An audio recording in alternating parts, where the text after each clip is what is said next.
dia a todos. Estamos aqui para mais uma lição, a nossa lição 6 da nossa revista Construindo Relacionamentos. O tema de hoje é Amai-vos uns aos outros. Se você perguntar para qualquer pessoa qual o sentimento mais nobre que existe no ser humano, algo que todos desejam e necessitam, ou o que é que o mundo mais precisa para se tornar um ambiente melhor para a humanidade, certamente a resposta seria o amor. O amor, ele é o tema principal das canções, tema principal dos poemas, mas parece que esse tal de amor, tão cantado em verso e prosa, parece algo distante, tão inatingível. Porque o que nós mais sentimos falta nos dias de hoje é justamente o amor. O que nós vemos no dia de hoje? Nós vemos egoísmo, autoproteção, decepções, desonestidades, falta de perdão. Lá em Mateus 24, versículos 10 a 12, Jesus afirma que nos últimos dias o amor se esfriará de quase todos. Por que então falamos tanto de amor nos dias atuais e não conseguimos praticá-lo? Eu quero convidar você, então, a refletir sobre o amor com aquele que, por tanto nos amar, se entregou por nós. Sim, Cristo. Ele é o nosso maior e melhor exemplo de amor. Então vamos lá. Eu queria convidar você para João 13, versos 34 e 35. João 13, 34 e 35. Jesus ainda estava ali à mesa com seus discípulos, celebrando a sua última Páscoa e dando-lhes as últimas instruções antes de ser entregue à morte, quando ele falou: Novo mandamento vos dou, que vos ameis uns aos outros, assim como eu vos amei, que também vos ameis uns aos outros. E nisto conhecerão todos que sois meus discípulos, se tiverdes amor uns pelos outros. Vamos orar. Querido Deus, nosso Pai amado, o Senhor que é a fonte de todo amor, o Senhor que teve tamanho amor ao ponto de mandar o seu Filho, Jesus, para morrer por nós. E a vida do Senhor Jesus aqui na terra também foi uma vida de amor, uma vida de dedicação. E nós queremos aprender, nesta manhã, o sentido do verdadeiro amor de Deus.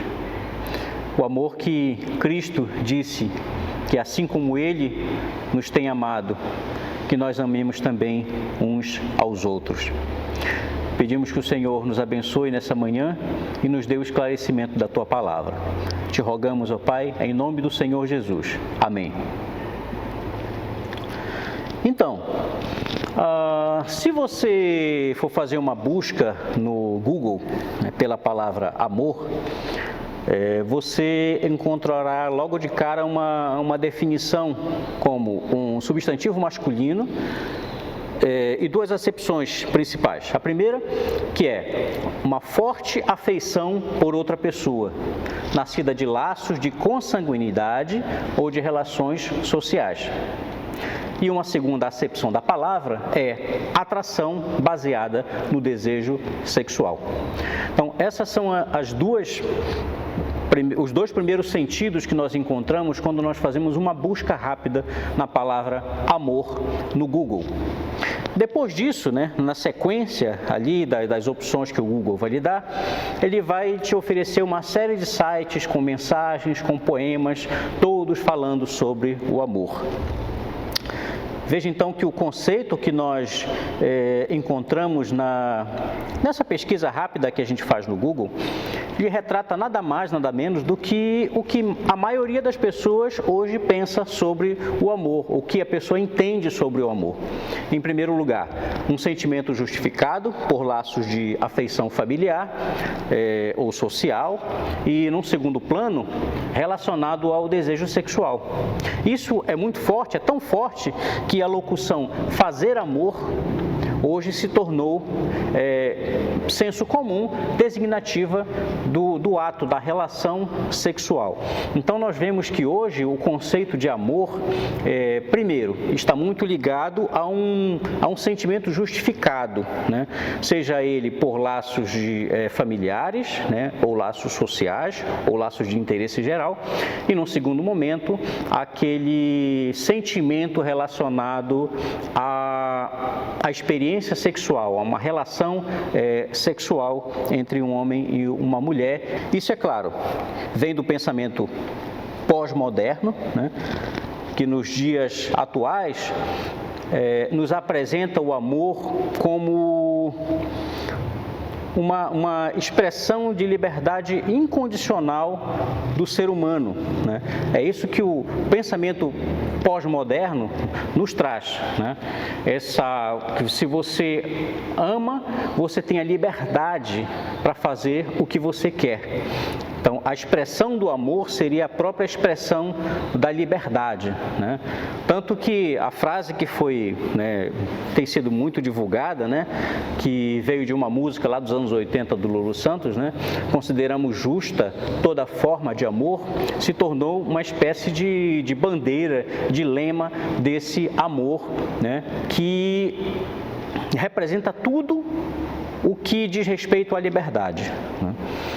Então, é esse conceito moderno, né, trazido pela pós-modernidade, que está hoje em dia aí e nos causando bastante confusão em relação ao termo amor. A Bíblia não traz um conceito específico de amor. Nós sabemos que na Bíblia há pelo menos 4 termos que são traduzidos para amor. E eu queria aqui trazer, né, algumas 4 dessas definições que estão ali muito bem definidas por C.S. Lewis, né, na sua obra Os 4 Amores. Eu tenho essa obra aqui no meu Kindle e é uma obra bastante interessante que eu recomendo que todos vocês leiam. Então, o C.S. Lewis vai apresentar 4 palavras, 4 sentidos da palavra amor que são encontradas na Bíblia. O primeiro deles é o amor fraternal, ou amor storge.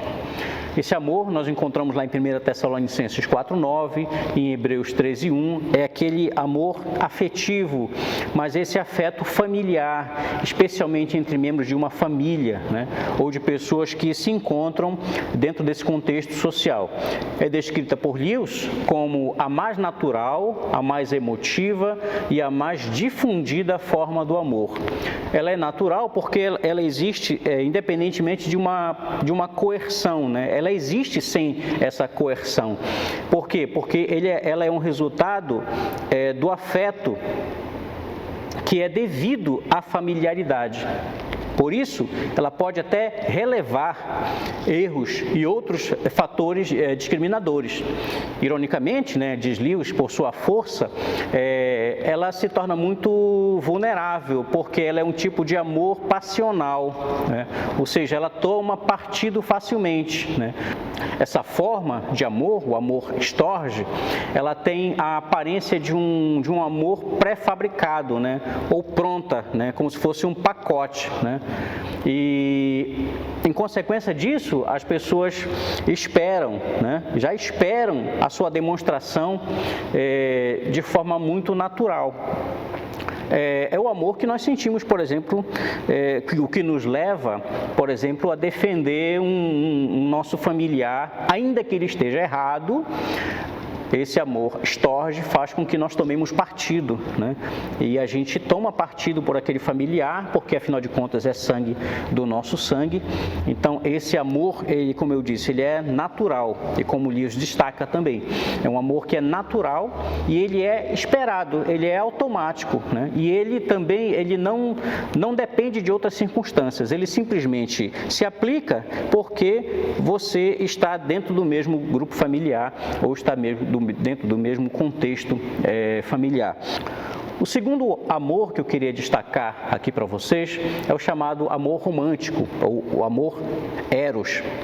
É o amor dos sentidos, né? Aquela coisa de pele, aquela coisa do olhar, aquela coisa do cheiro, do prazer, das sensações. Muitas vezes ele é associado à sexualidade, né? E às suas vertentes, com seus pecados e prazeres, né? Lewis identifica o eros como um sentimento que é indiferente. Segundo ele, por um lado é bom, porque promove a apreciação do amado, né? Com todo o prazer que se puder extrair dele, né? No entanto, ele pode se tornar um sentimento mau, porque essa devoção, quando extrema, ela pode trazer aí, inclusive, muitas tragédias. Inclusive, muitas tragédias na história aconteceram por conta desse amor eros levado ao último grau, né? Ele afirma, inclusive, que o amor, quando chega nesse ponto, né, o amor eros, ele é colocado num nível de importância muito grande, ele começa a ser demoníaco, né? Quando o eros, ele é levado a um status de um deus. Então, ele é intenso, né, e um dos piores tipos de amor, diz C.S. Lewis. Por quê? Porque ele pode ser, ao mesmo tempo, cruel e inebriante, né? É preciso muito cuidado para não transformar o eros em um ídolo. E, infelizmente, muitas pessoas hoje idolatram o amor romântico, o eros. O terceiro amor que eu quero destacar aqui para vocês é o chamado amor amizade, ou aquele amor filia, né? Do grego filia. Esse tipo, né, a gente pode chamar assim, esse tipo de amor, ele traz uma forte ligação entre pessoas que compartilham um interesse ou uma área da vida em comum, né? É a amizade entre amigos, entre companheiros. Lewis vai explicar, né, que essa definição de amizade ela é mais estreita do que o simples companheirismo, né, ou coleguismo que a gente chama, né?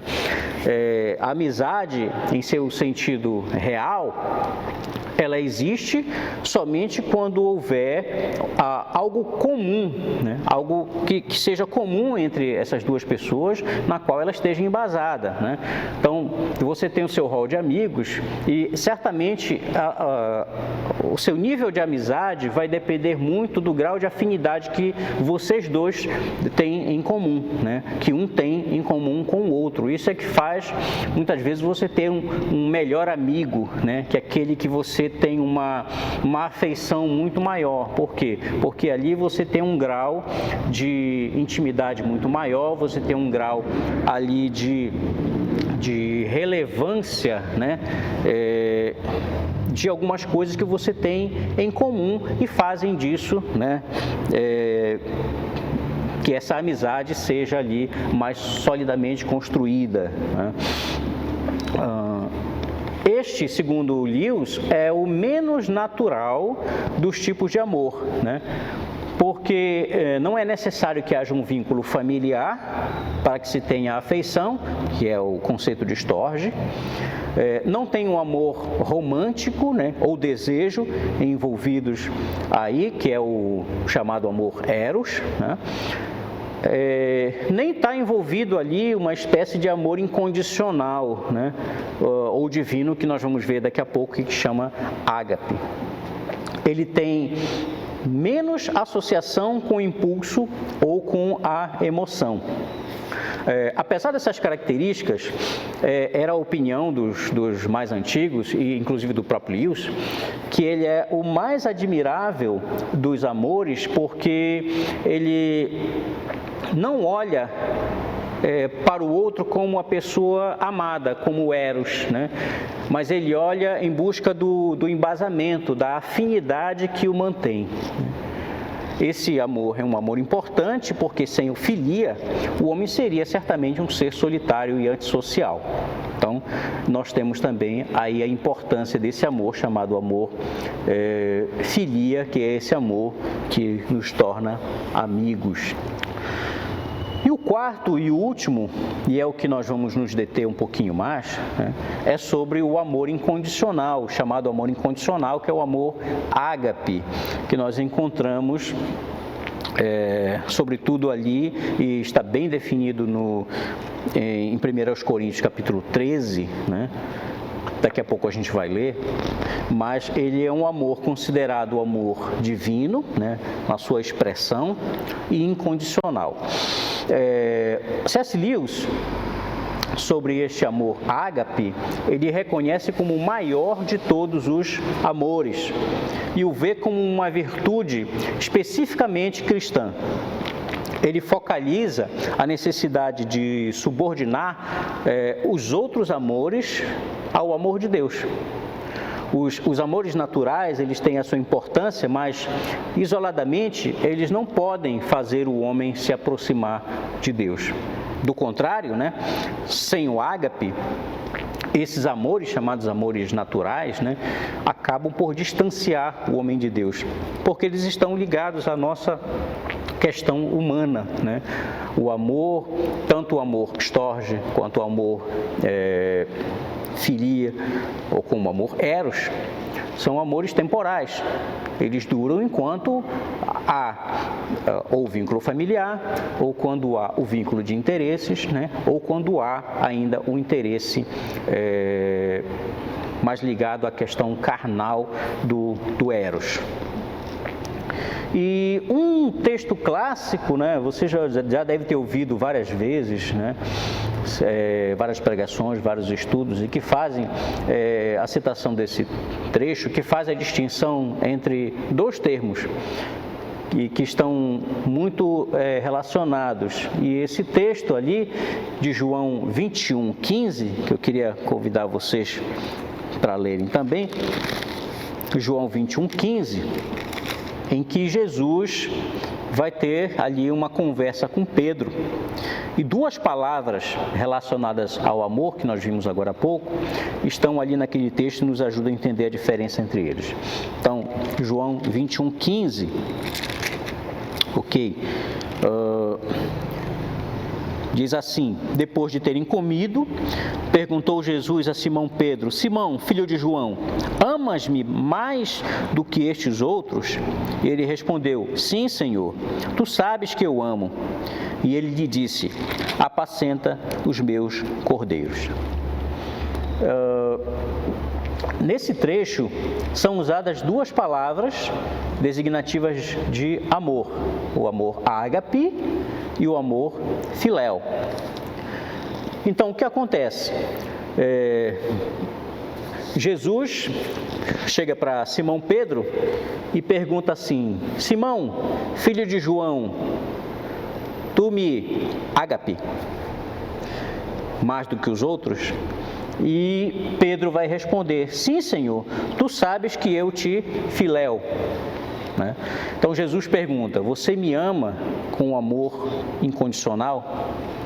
E Pedro responde assim: Senhor, tu sabes que eu sou teu amigo. É mais ou menos isso, né? Bom, isso serve para ilustrar, né? E eu queria dizer para vocês ainda, né, que ágape e filéu, são essas duas palavras que nós vimos agora há pouco, são as variações mais comuns que nós encontramos, né, da palavra amor, né? Ágape e filéu, além de serem encontradas nessa forma, né, elas têm algumas variações na língua grega, mas que nos dão o mesmo direcionamento. Storge, nós vemos ali, por exemplo, em Romanos 12:10, né, em que ele fala: amai-vos cordialmente. O amor eros ele propriamente ele vai ser encontrado, vai ser percebido quando Paulo fala em suas cartas sobre o perigo da sensualidade, por exemplo. Você não vai encontrar essa palavra explícita, né?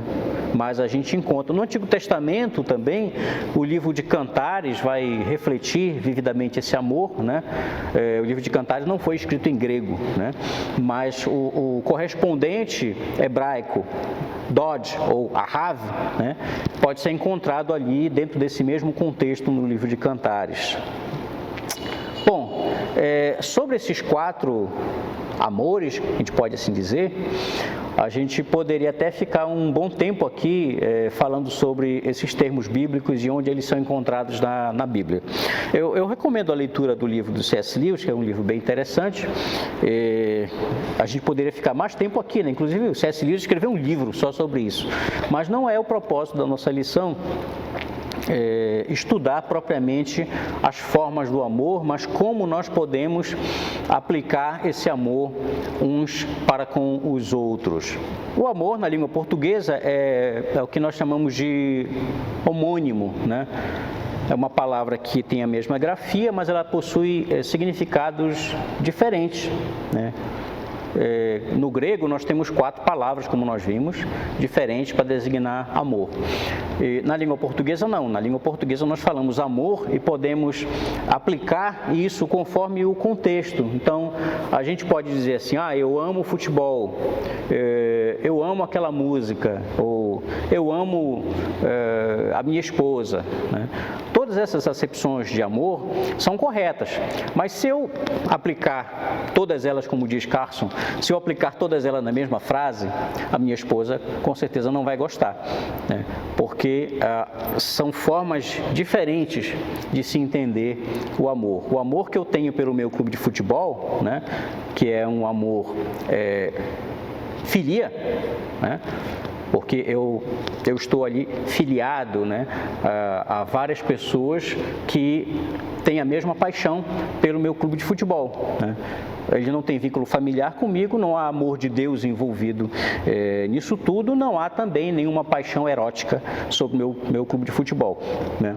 Mas quando eu digo que eu amo torcer pelo Paysandu, eu não posso colocar isso no mesmo patamar quando eu digo que eu amo a Edileuza, né? São formas de demonstração, são significados de amor diversos. Bom, aqui então na nossa lição, o nosso objetivo é focarmos no amor ágape, né?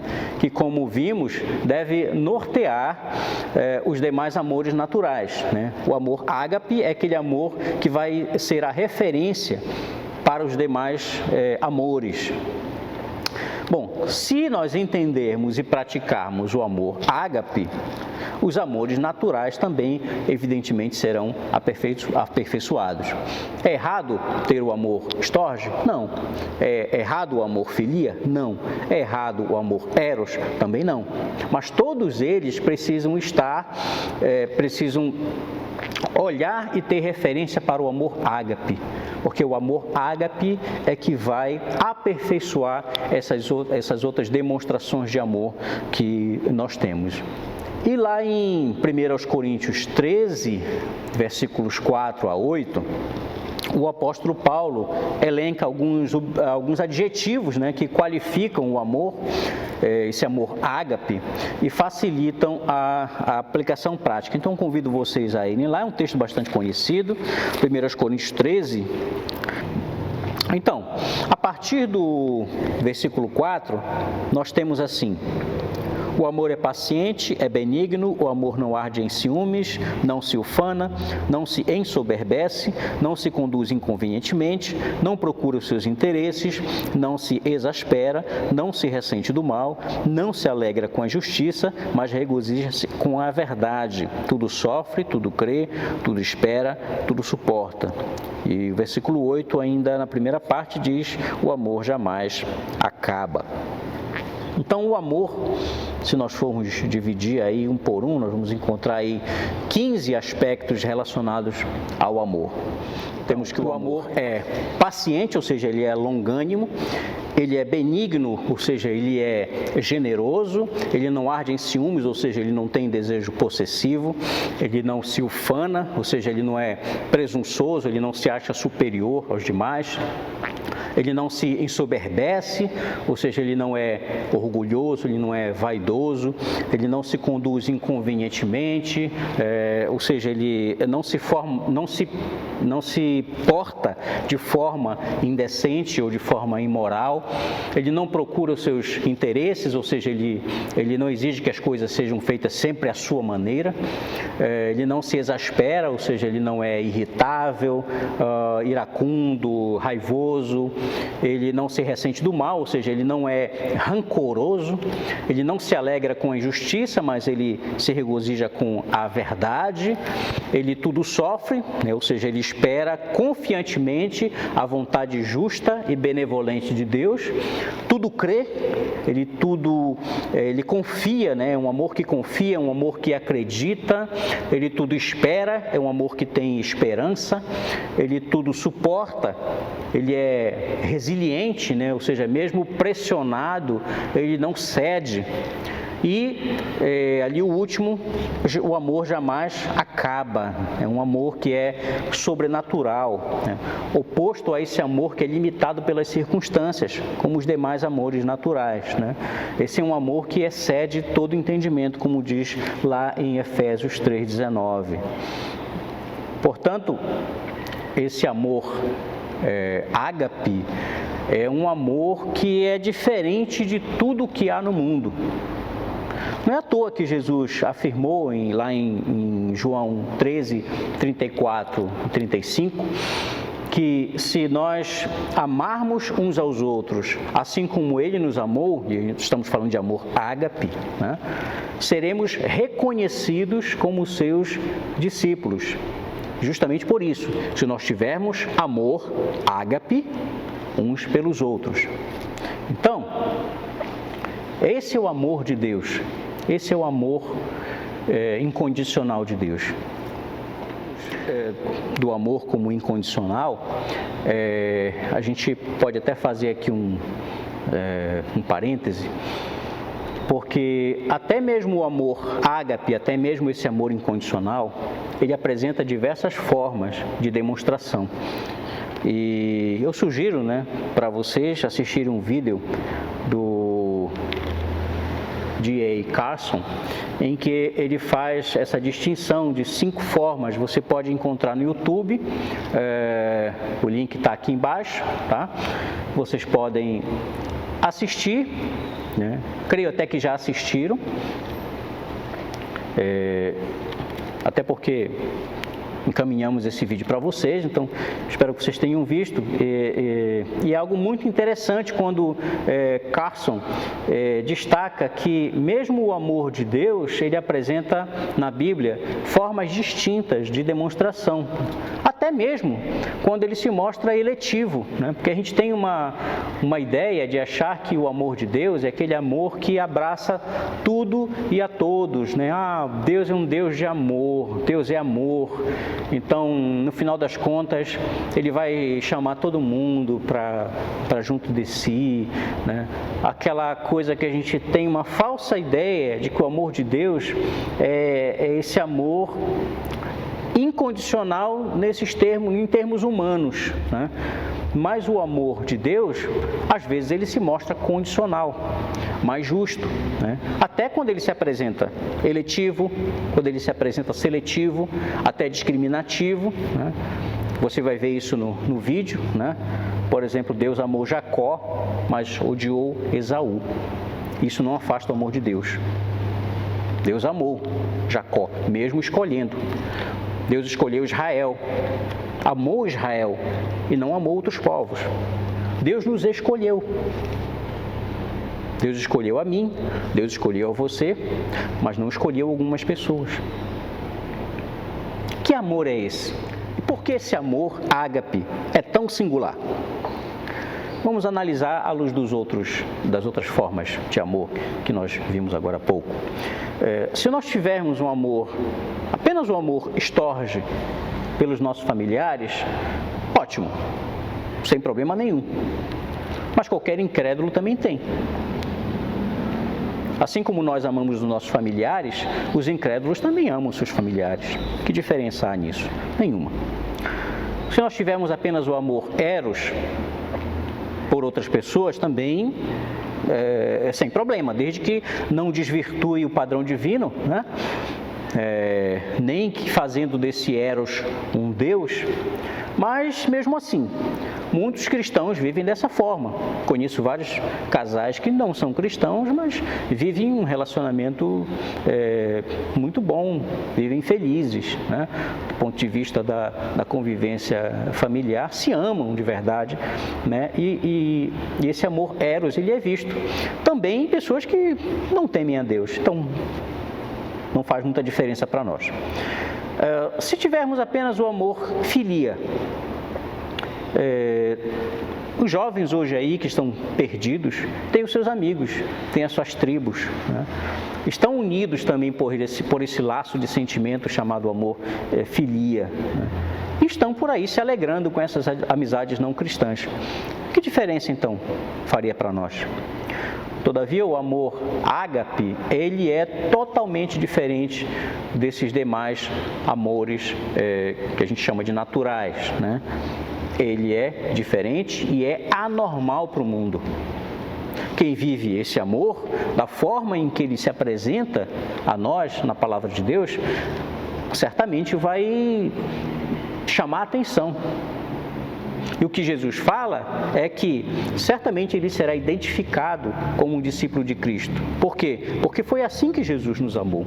Se nós amarmos as pessoas assim como Jesus nos amou, nós seremos identificados como verdadeiros discípulos de Cristo. Agora, eu digo para vocês que amar como Jesus amou não é tarefa das mais fáceis, né?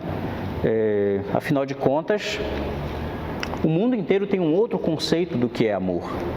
Então, desenvolver um amor genuíno, um amor de Deus, no meio de uma sociedade tão pervertida, é algo difícil. É realmente algo que exige de nós. E há 3 aspectos, né, que a revista aborda, que devem ser observados e que eu gostaria de destacar aqui. O primeiro deles é: amar como Jesus amou requer submissão. Bom, a palavra submissão para algumas, tem gente assim que treme todinho quando ouve a palavra submissão. Infelizmente hoje muita gente tem ojeriza dessa palavra submissão, principalmente quando diz respeito ao dever de submissão da esposa ao marido. Há muita distorção nesse conceito, né? Tem muita gente que não entende o significado da submissão. O amor de Jesus, ele é um exemplo, né? O exemplo maior de amor submisso. O amor que não procura os seus interesses, diz lá em 1 Coríntios 13, versículo 5. Submissão implica disposição para obediência. Tá? Disposição para obediência. Em Lucas 22, 42... Jesus estava lá, já em agonia, lá no jardim do Getsêmani, e ele expressou toda a sua obediência ao Pai quando ele falou: não se faça a minha vontade, né, mas a tua, e sim a tua vontade. Quem ama como Jesus não prioriza os seus próprios interesses, mas os interesses do próximo, do outro. De fato, a obediência é uma questão que precisa ser resolvida, né? Sobretudo nos dias de hoje, principalmente com a juventude, né? Há um grande problema de obediência, há uma crise de obediência. Infelizmente, muitos jovens hoje estão se perdendo por conta disso. Há uma errônea correlação da desobediência com a liberdade. Eu disse agora há pouco também que o mundo moderno faz uma associação entre amor e liberdade, né? E a desobediência também vai pelo mesmo ralo, né? Por quê? Porque as pessoas acham que você tem que ter liberdade para ter as suas próprias decisões. Você não precisa ser mandado por ninguém. no sentido de que as regras são feitas para serem quebradas. Infelizmente, isso é uma grande realidade. Mas eu queria chamar a atenção de vocês. A liberdade, ela segue regras. Liberdade não é não ter regras. Liberdade é seguir aquilo que você foi chamado. Por exemplo, a liberdade do trem. A liberdade do trem de ir e vir está limitada ao seu trilho, a ele andar nos trilhos, né? Então, eu poderia dizer que a liberdade do trem é andar sobre trilhos. Nós desobedecemos porque nós queremos andar fora dos trilhos. E você sabe o que acontece com o trem quando ele sai dos trilhos, né? Uma grande tragédia, certamente. Outro grande entrave, né, que nós temos aí quando nós falamos de desenvolver a submissão, é o conceito muito comum de que a gente precisa primeiro amar a nós mesmos para depois amar os outros. Este é um pensamento humanista e absolutamente egocêntrico. Por quê? Eu vou explicar isso. Em outra ocasião, Jesus, desta vez respondendo aos fariseus, lá em Lucas 22:34, isso, 34 a 40, sobre qual seria o grande mandamento na lei. E Jesus estabeleceu uma ordem ali. Em primeiro lugar, amarás o Senhor teu Deus de todo o teu coração, de toda a tua alma, de todo o teu entendimento. E em segundo lugar, amarás o teu próximo como a ti mesmo. Veja bem, note que Jesus, ele não falou, primeiro, ama-te a ti mesmo, para poderes amar ao próximo. Jesus não falou isso. Como diz um provérbio alemão, o diabo mora nos detalhes, né? Essa inversão sutil nesse princípio, né, tem levado, inclusive, muitos crentes a não praticarem o amor ao próximo, com a desculpa, né, de acharem que eu não me amo ainda o suficiente para poder amar os outros, né? O mundo hoje prega isso, muitas músicas pregam isso, né? Ama quem te ama, né? Não ame quem não te ama. Poemas são feitos nesse sentido. Um segundo aspecto que deve ser observado é: amar como Jesus amou requer humildade.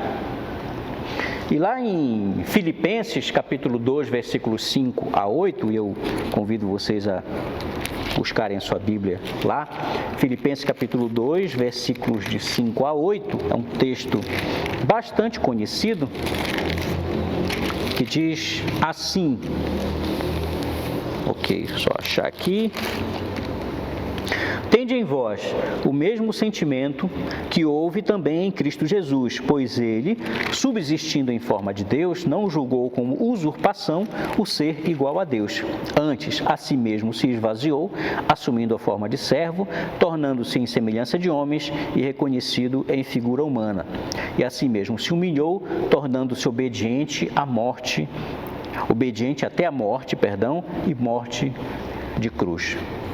Ter o mesmo sentimento que houve em Cristo Jesus é ter um sentimento de humildade. Cristo desceu da sua glória e assumiu a humanidade como um servo obediente. Então nós, como cristãos, às vezes por muito menos, né, não estamos dispostos a descer do nosso trono de glória, né, onde nós esperamos ser servidos de tudo, né, de uma boa pregação, rápida de preferência, né, uma igreja confortável, climatizada, com assentos, né, macios, uma boa música, né, ou não estamos dispostos a abrir mão do nosso conforto, né, para ouvir a lenga-lenga de pessoas, né, até de irmãos da igreja que estejam passando por algum tipo de dificuldade, né, ou não estamos dispostos a perder tempo, de repente, falando do amor de Jesus aos nossos amigos que já estão perdidos mesmo aí no mundão, né? Amigos nossos de faculdade, amigos nossos do trabalho. A gente não está disposto muito a perder tempo com isso, né? O amor ágape, ele exige humildade. Ele exige que você desça do seu pedestal, né, de crente, né, e desça e reconheça que você precisa demonstrar o amor às pessoas que estão muitas vezes lá embaixo, que você olha por cima delas, né? Esse amor, ele não se ufana, ele não se ensoberbece, é o que diz o nosso texto lá em 1 Coríntios. Um terceiro aspecto que deve ser observado é: amar como Jesus amou requer dedicação. A gente sabe, né, que o amor de Deus é incondicional, nós já conversamos um pouquinho sobre isso, portanto, ele não depende do nosso amor. Ok? Certo. Romanos 5,8 nos diz que Deus prova o seu próprio amor para conosco pelo fato de ter Cristo morrido por nós, sendo nós ainda pecadores. Novamente, o mundo vai dizer: ame quem te ama, né? Quem não te ama não te merece, né? Não merece o seu amor, né? E eu pergunto: o que fizemos nós para merecer o amor de Deus? Nada. Efésios 2 nos diz que nós estávamos mortos em nossos delitos e pecados. Nós andávamos segundo o Espírito que atua nos filhos da desobediência. Nós andávamos fazendo a vontade da carne e a vontade dos pensamentos. E éramos, por natureza, filhos da ira, né? Mas o mesmo texto diz: mas Deus, sendo rico em misericórdia, por causa do grande amor com que nos amou, nos deu vida juntamente com Cristo. E o que fizemos nós para merecer o amor de Deus? Amar ao próximo como fui amado por Jesus requer dedicação, porque teremos que fazer algo que normalmente vai contra aquilo que nós faríamos, ou contra o conceito de amor que o mundo nos apregoa. É necessário então que haja uma dedicação, né? Que haja um buscar demonstrar esse amor que ele é totalmente diferente daquilo que naturalmente a gente expressaria. É o amor que tudo sofre, como diz lá no nosso texto de 1 Coríntios 13. É um amor que é capaz de cobrir qualquer coisa, que prefere aquietar-se no silêncio do que expor publicamente um transgressor apenas para difamá-lo. É um amor que assimila com mansidão qualquer insulto, qualquer injúria, qualquer desilusão. O natural, né? O normal, não levar desaforo para casa, né? E até mesmo, se for preciso, passar como um rolo compressor por cima daqueles que nos ameaçam. Este é o amor do mundo. Então, nós precisamos nos dedicar para expressar um amor diferente, expressar um amor que sofre, né? Que tudo sofre, que é capaz de ali resistir. É um amor que tudo crê, é um amor que sempre espera o melhor das pessoas que estão ao nosso redor. Não com desconfiança, não com preconceito, nós devemos agir então de forma proativa a possibilitar o desenvolvimento de um relacionamento verdadeiro, fortalecendo tanto o amor quanto a unidade. E o normal que a gente vê por aí é sempre desconfiar das segundas intenções do outro. Então, o nosso amor que devemos espalhar para os outros, né? Devemos desenvolver com os outros, é um amor que crê. É um amor que espera. É um amor que acredita que mesmo diante dos fracassos, mesmo diante das limitações, acredita que pela ação do Espírito Santo, essas pessoas podem mudar o rumo das suas vidas. Elas podem concretizar os propósitos de Deus para as suas vidas.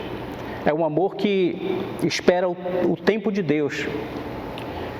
O normal não é isso. O normal é logo fazer um juízo temerário das pessoas, é logo julgar pelas aparências, né? Nosso amor uns pelos outros deve ser um amor que espera. E é um amor também que tudo suporta, que mesmo diante das adversidades, o amor ágape resiste, ele é resiliente. Então, ele resiste às pressões contrárias que os cercam, de forma a vencê-las e transformá-las em bênçãos. E o que é normal? O normal do mundo é hoje virar as costas na primeira decepção que temos. E então, o amor que você expressa ao próximo tem manifestado essas virtudes? Somente o amor que vem de Deus é que pode manifestar essas atitudes. Se você é um cristão, isso vale também para as outras formas naturais de amor: estorge, filéu e eros. É o amor de Deus que tem que nortear, inclusive as outras formas de manifestação de amor. Todas elas se sujeitam ao amor ágape, aquele amor de Deus. Imagine um amor estorge, em que aquele amor familiar, né, em que o ciúme desenfreado destrói o relacionamento entre irmãos. Imagine um amor eros, entre um casal de namorados que não se conduz de forma conveniente. Imagine um amor filéu, em que a desconfiança e o rancor separa os melhores amigos. De fato, amar como Jesus amou, como diz a canção Sabor de Vitória, do Vencedores por Cristo, abre aspas, é luta, irmão, é ter que nadar contra a maré, obedecer o que Cristo diz, ser mais que vencedor. Obedecer o que Cristo diz exige um trabalho duro, exige uma dedicação. Dedicar-se, estudar profundamente a palavra de Deus e ter compromisso em obedecer-lhe. Quando nós amamos como Jesus amou, as pessoas que se relacionam conosco recebem os benefícios desse amor. Em nós, elas acham consolo, conforto, acham ânimo, fortalecimento para os seus problemas, pois assim como nós recebemos todas essas coisas do Pai, os outros também podem receber através de nós. Segundo aos Coríntios 1:4, nos diz que, nos assegura que é Ele, Deus, que nos conforta em toda a nossa tribulação, para podermos consolar os que estiverem em qualquer angústia, com a consolação de que nós mesmos somos contemplados por Deus. Porque assim como os sofrimentos de Cristo se manifestam em grande medida a nosso favor, assim também a nossa consolação transborda por meio de Cristo. Então, nós podemos consolar os que estiverem em qualquer angústia, com a consolação de que nós mesmos somos contemplados por Deus. A gente fica por aqui hoje.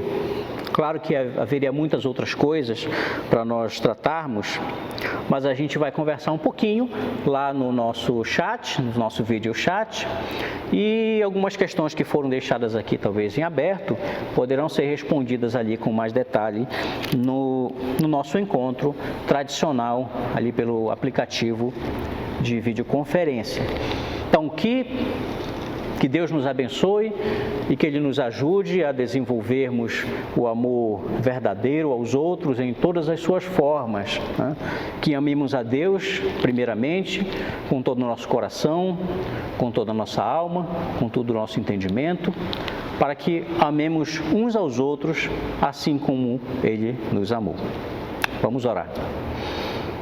Agradecemos, Senhor, por mais esse tempo de meditação na Tua Palavra. Obrigado porque o Teu amor, Ele excede todo entendimento e Ele é maravilhoso. É maravilhoso a gente navegar pela Tua Palavra, vendo as manifestações do Teu amor por nós. E o grande amor demonstrado por Ti, ao enviar Teu Filho amado Jesus para morrer pelos nossos pecados. Este amor a gente não consegue sequer expressar, porque ele está além do nosso entendimento. Agradecemos por Teu maravilhoso amor em nós.